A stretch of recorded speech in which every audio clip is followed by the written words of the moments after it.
Okay? Let's have situation 3. The discharge pipeline of water system of a 5,500 meter of 300 millimeter pipe joined by 3,660 meters of 450 millimeter pipe that connects to the base of a huge water reservoir.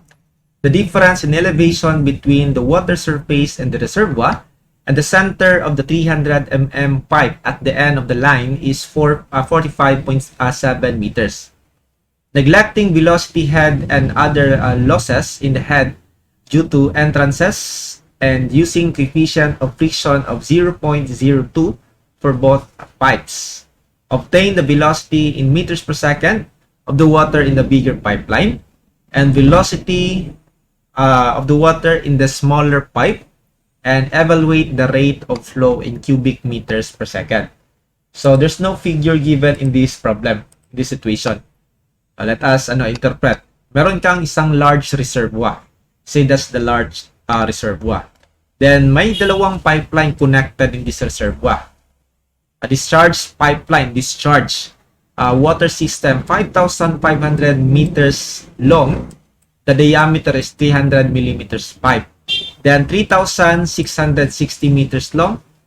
Bigger yung ating diameter, no? Dalawang pipe kinumbine natin. Then the difference in elevation, binanggit dito sa problem, okay, that the water surface in the reservoir and the center of the 300 mm pipe at the end of the line. So yung 300 mm pipe natin is yung last line of the pipe connection.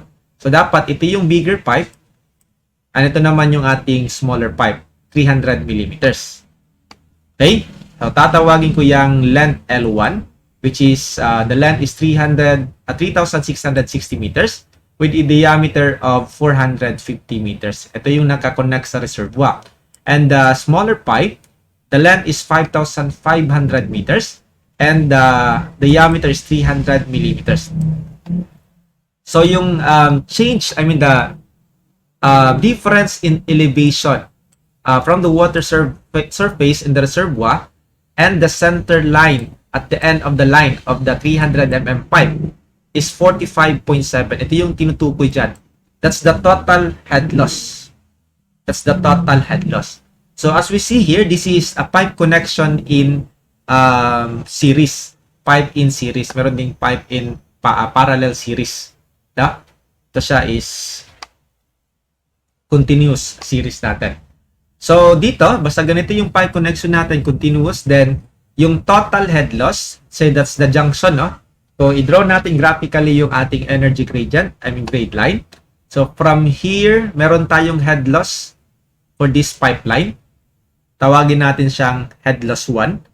And ito naman from here to the open surface dito sa tubig, kung saan siya mag-outflow or mag-discharge, ito yung ating head loss 2. So yung equation natin for this pipe series is equate lang natin yung head loss. HL1 plus HL2 equal to the total head loss.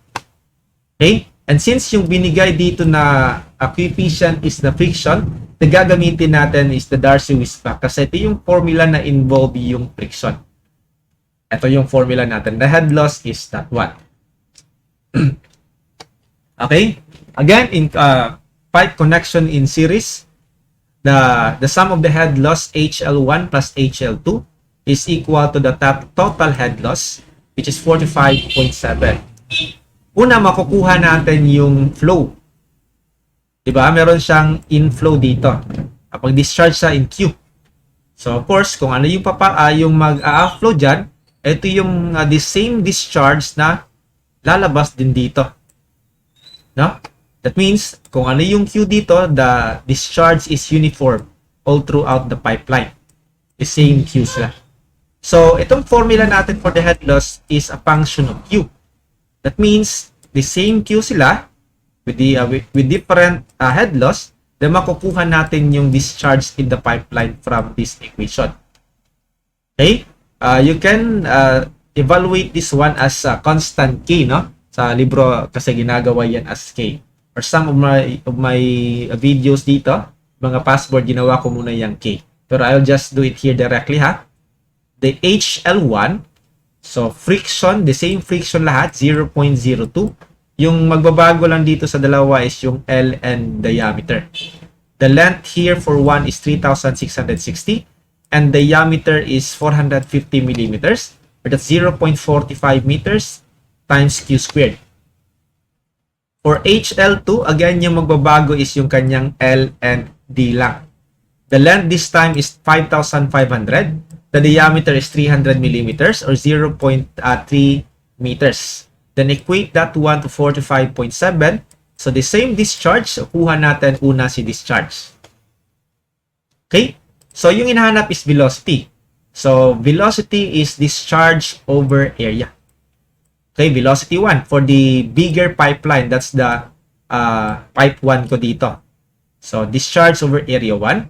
So the area, cross-sectional area is with diameter of 450 meters. You have 0.106 divided by pi over 4 times diameter 0.45 meters squared. So you have 0.666 meters per second. Yung choice sa dito is 0.665.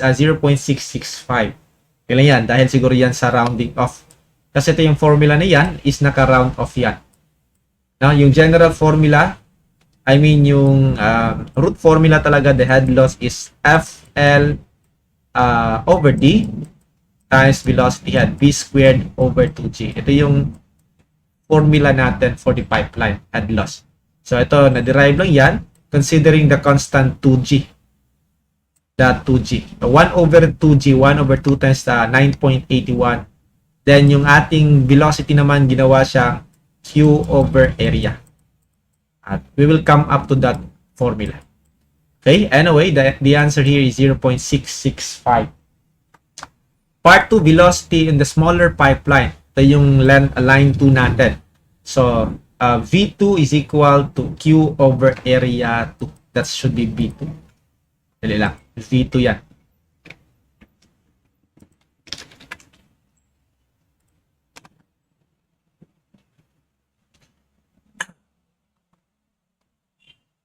Alright, V2 is equal to Q over area 2. The diameter this time is 300 millimeters or 0.3 meters. So ito yung ating discharge to 1.5, velocity to meters per second. And evaluate the rate of flow in cubic meters per second. That's the discharge Q. Part 3 is the discharge Q, 0.106 cubic meters per second.